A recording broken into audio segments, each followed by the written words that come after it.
Namaste, beautiful beings. This is Linda Pearl, and welcome to L.E.A.F's guidance channel, our esoteric cosmic channel, where we share esoteric insights and cosmic guidance.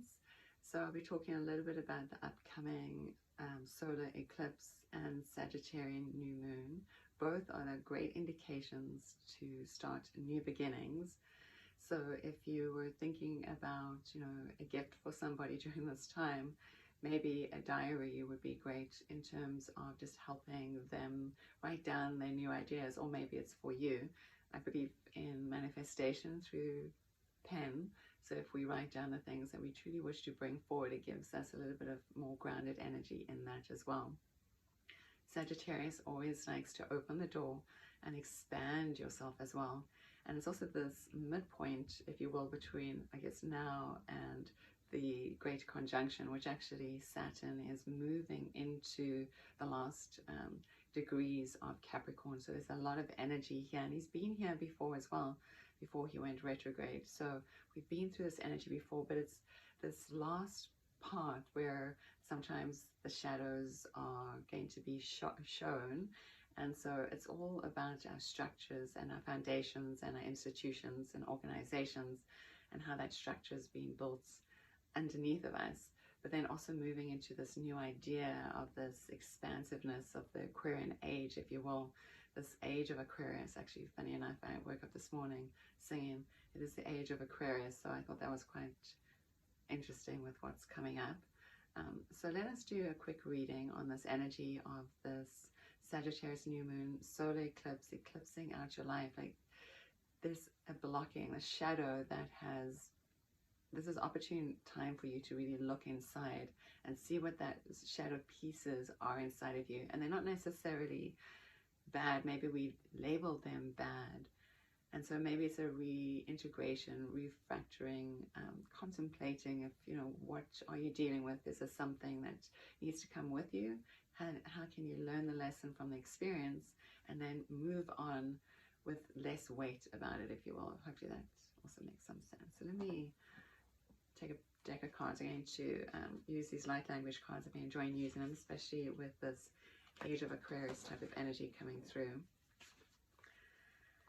They seem to be generally on point. They also have a little bit of a spiritual tone to them too, at least from my perspective. The artwork is very interesting. It's a lot of light and lenses and a bit of geometry. So I like that it's not just pictures. It really helps open a new window inside of you. So it's a great deck to grab if you're into using oracle decks. They do have this at L.E.A.F, a light language deck. And maybe I'll pull another card from another deck that put it out here. That's really old. I have no idea what the name is, but I've had it for probably close to 30 years, and it's a powerful healing deck. So close your eyes for a moment, taking a deep breath, blow your air out, and let's allow this crystal clear guidance to come through. That's meant for you, and that's meant for me, to help us move on our pathway. Oh, I like this. I say "oh" because it's a rose, and there's the flower of life inside of us, and it says sensitivity. So maybe we need to come back into this place of our heart. And I'll tell you a quick story too, just how I've seen this around the physical heart of a human is this flower of life, these interlocking circles. If you're not sure what I'm talking about, maybe you can Google it. It's hard to see, and I get back to show you in this picture. But this is this rose within inside of us. Inside of us, we've maybe, sometimes we've, this makes kind of sense as this coming in, is like our empathic tendencies. Sometimes, and this can be a shadow piece that we can use on this new moon, on this eclipsing, where we can eclipse out of our life those things where we've been told that our sensitivities were bad things. Maybe, in fact, you just haven't learned or gained the wisdom knowing how to utilize your sensitive or your empathic abilities and your gifts. And it's something that we should cherish. It is like a rose. a rose that is giving, a rose that is opening, a rose that is like inviting you into, like the energy feels like deeper into loving yourself. Like a red rose you give as a gift of love, and then with the flower of life around it, it's like this all encompassing energy.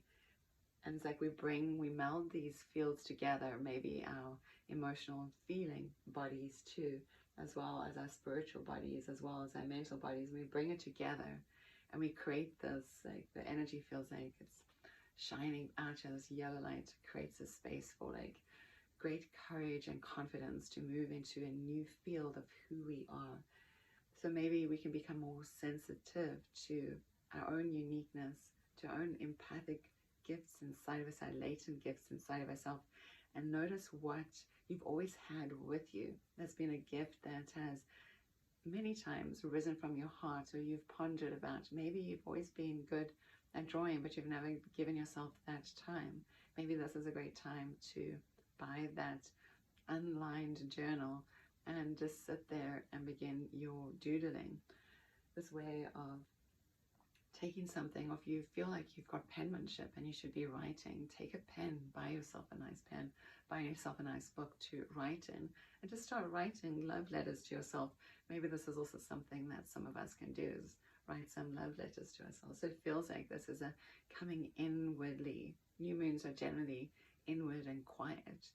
And then this solar eclipsing too, this energy is showing us the shadow that we need to see so that we can expand our boundaries.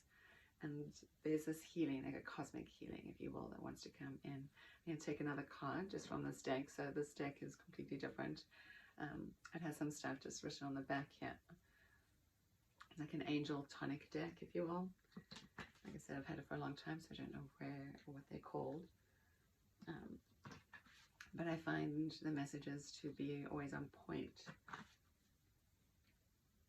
and very healing. So let us see. Take a big breath in. Full breath out. Let it all go.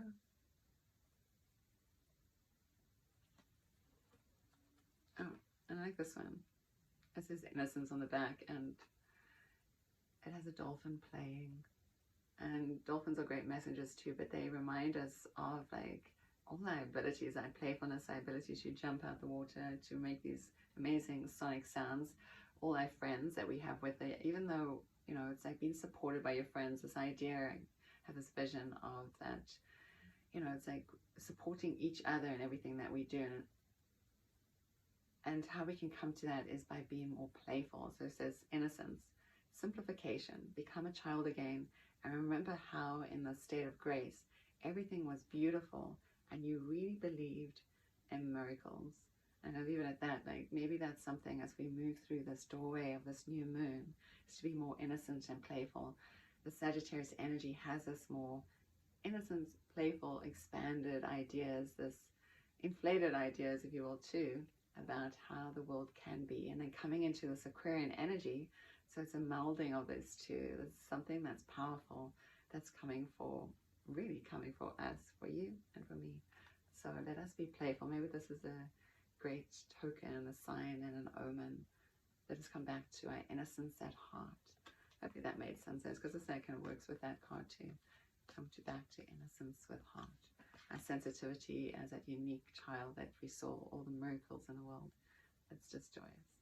So this is Belinda Pearl for Leaf, Live Enlightened and Free. You can find Leaf online at liveenlightenedandfree.com. And you can find me online, Belinda Pearl, at belindapearl.com. And again, coming to the store, we got amazing gifts in the store. We look forward to seeing you all again soon. Namaste.